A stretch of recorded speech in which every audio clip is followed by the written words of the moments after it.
Shane Jones is kindly with us for another Kōrero this week. Thanks for your time, Shane. Tēnā koe. That was the sibling of Tuanu, was it? Yeah, it was. Tariki. He works at Auckland Uni, and it's Tino Pai. Cookie Island Reo week this week. Yeah. No, his nana comes from one of my marae. She was a taramoiro from Māori whenua. Well, they cost us a bit as a nation. Do you think we should cut the funding off to them? Sorry, say that again?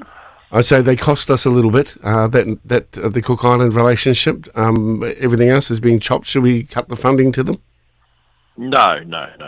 We shouldn't measure those allocations in a simple profit and loss statement, because whenever you create a void, influences that may not have the best interests of New Zealand at heart will soon fill that void.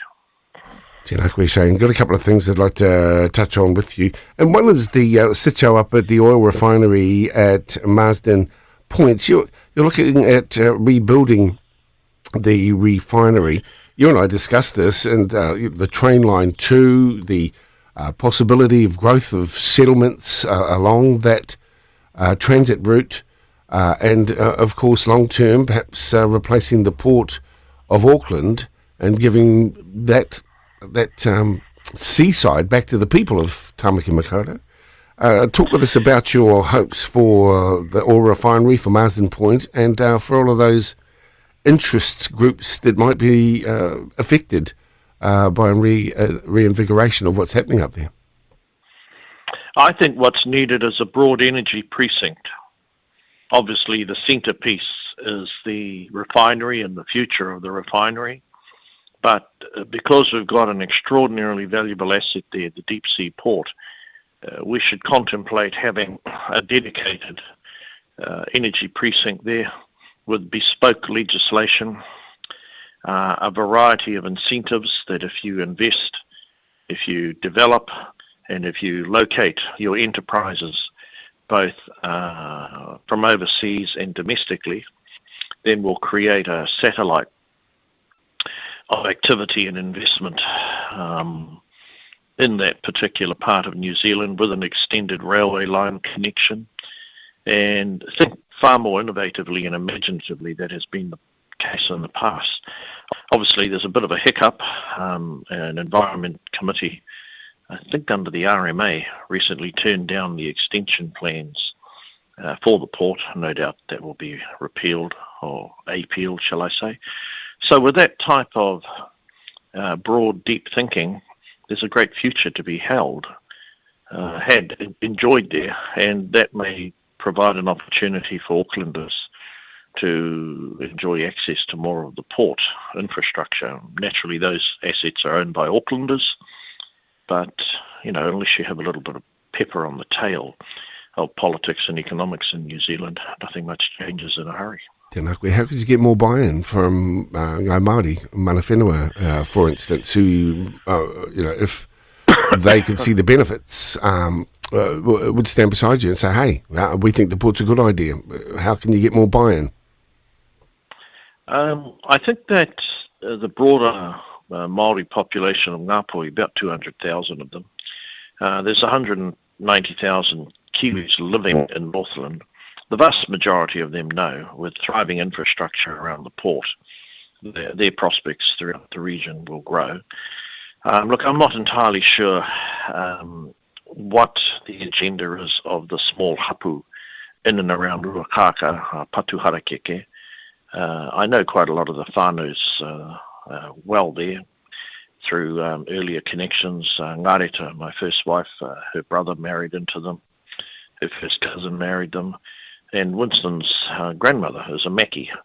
So the difficulty is that I understand they oppose the existence of the port. But look, the concerns of 1-3 squeaky wheels in one small hapu will never overwhelm the overarching needs of Northland or indeed the broader Ngāpuhi tribe. They'll just have to be absorbed in good time in a way that we don't allow a sliver of adversary, a sliver of concern to overwhelm the great body of the people. Tēnā koe, Shane. You've heard the word assault. We feel like everywhere we turn, Māori interests are being kicked around politically. We don't know if it's part of a coordinated agenda or if it's designed to take our eye off international geopolitical manoeuvres. But what we do know is that John Key, at the National Party conference over the weekend, advised the party faithful to take the temperature down around Māori issues. What does that suggest to you? Well, obviously, a lot of people were both confused and concerned about the changes to the takutai moana. I think there is a need to tone down the hype around Section 7 of the Oranga Tamariki Act. Sadly, facts have got on the way. Historically, it was the Māori Party who introduced the treaty, and a host of particular statements in the Oranga Tamariki legislation, including mana tamaiti, a term I have to say I've never heard of in my life. So we're really regularising what the Māori Party, I think it was Marama Fox and them, put in there. And no one should fear that the well-being or the welfare of any Māori youth or any Māori whānau is going to be worsened just because we're refining and tidying up the language in the Oranga Tamariki legislation. Because even with the existence of that language, the statistics are still horrific. I do understand, though, the concerns that a number of claimants have in the takutai moana. But look, we're simply restoring the law back to what it was when Dr. Sharples and Tariana Turia negotiated it with Minister Finlayson in 2011. That's all we're doing. We're taking it back to where it was, because it's not the role of the courts to subvert the will of Parliament. Now, these are somewhat highbrow debates that easily are lost in the clamour of political rhetoric, but those are the facts. The challenges are a very good one, though, that we put. It's about time. As you know, I want to move from co-governance to co-investment, that we actually seize upon some projects and demonstrate to our whānau, whether it's hapu, iwi, general Māori and corporations, that we're up for economically growing together.